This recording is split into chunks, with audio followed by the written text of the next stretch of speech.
Welcome बच्चों। तो एक क्वेश्चन सॉल्व करते हैं और एक क्वेश्चन आईआईटी जेईई मेन 2025 में पूछा गया था। क्वेश्चन में स्टेटमेंट है for an integer n greater than और equal to 2 if the arithmetic mean of all coefficients in the binomial expansion of x plus y to the power 2n minus 3 is 16, then distance of the point P, that is 2n minus 1 comma n square minus 4n from the line x plus y is equal to 8 is।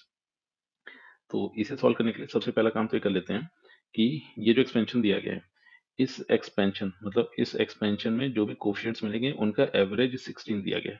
तो एक काम करते हैं, for example सबसे पहले एक छोटा सा कॉन्सेप्ट ऐसे समझते हैं कि अगर x plus one power two ऐसे लिखा हुआ है, तो इस एक्सपेंशन में अगर मैं सम ऑफ कोफिशिएंट्स की बात करूं तो मैं सिंपली काम ही करूंगा कि x के प्लेस पर वन पुट कर दूंगा। तो जैसे x के प्लेस पर वन पुट करूंगा तो ये मेरे को मिलेगा 2 टू द पावर 2। सिंप्लीफाई किया तो मेरे को मिल गया 4। तो इसको ऐसे बोल सकते हैं कि इस एक्सपेंशन में जो कोफिशिएंट्स का सम होगा वो 4 देखने को मिल रहा होगा। तो और बाकी इसको वेरीफाई कर सकते हैं, अगर इसका एक्सपेंशन लिखे तो x square plus two x plus one मिलेगा और एक्स के प्लेस पर वन रखते ही बन गया one plus two plus one, simplify करके 4 आ गया। तो इनफैक्ट होता यह है कि कोई भी अपने पास एक एक्सप्रेशन लिखा हुआ है, अगर उस एक्सप्रेशन में कोफिशिएंट्स का सम पूछा जा रहा होगा तो वेरिएबल के प्लेस पर हमेशा वन पुट कर देंगे। तो इस तरह से गिवन एक्सप्रेशन में हमेशा कोफिशिएंट्स का सम अपने को मिल जाएगा। तो अब मीन 16 दिया गया था, तो मीन को ऐसे लिखा 16 इज इक्वल टू, अब अपने को चाहिए था सम ऑफ कोफिशिएंट्स। तो जैसे एक्स एंड वाई के प्लेस पर वन रखा तो सम ऑफ कोफिशिएंट्स मिला 2 to the power 2n minus 3। और फिर इस बाइनोमियल एक्सपेंशन में टोटल नंबर ऑफ टर्म्स बनेंगे 2n minus 3 plus one, simplify किया तो 2n माइनस 2। तो एवरेज 16 गिवन था, तो उसके लिए करेंगे कि sum of all terms divided by total number of terms. तो सम ऑफ बाइनोमियल कोफिशिएंट्स तो मिल गया है 2 to the power 2n minus 3 and total number of terms है 2n माइनस 2।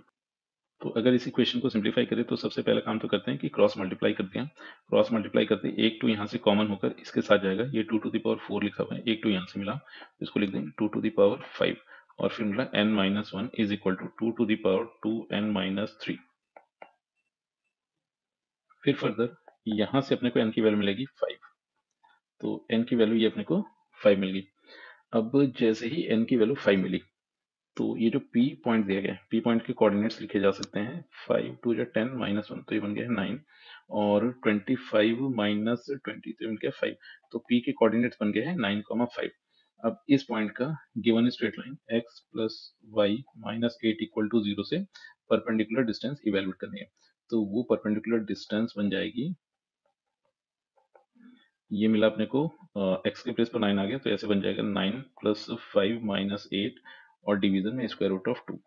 तो फर्दर सिंप्लीफाई करें तो ये मिल जाएगा अपने पास 6 बाई स्क्वायर रूट ऑफ 2। तो 6 बाई स्क्वायर रूट ऑफ 2। तो फर्दर इसको सिंप्लीफाई करें तो इसको लिखा जा सकता है 6 मल्टीप्लीकेशन स्क्वायर रूट ऑफ 2 और डिवीजन में स्क्वायर रूट 2, तो ये 2 बन गया। सिंप्लीफाई करके बनेगा 3 रूट 2। तो यहाँ पर किया है कि रूट 2 से न्यूमरेटर एंड डिनोमिनेटर दोनों को मल्टीप्लाई कर दिया। तो जैसे ही रूट 2 से न्यूमरेटर डिनोमिनेटर दोनों को मल्टीप्लाई किया था तो डिनोमिनेटर में 2 बना, न्यूमरेटर में 6 रूट 2, सिंप्लीफाई करते ही 3 स्क्वायर रूट ऑफ 2 बन गया। तो इस तरह से जो डिस्टेंस आ रही that is 3 square root of 2 and यही इस क्वेश्चन का आंसर है।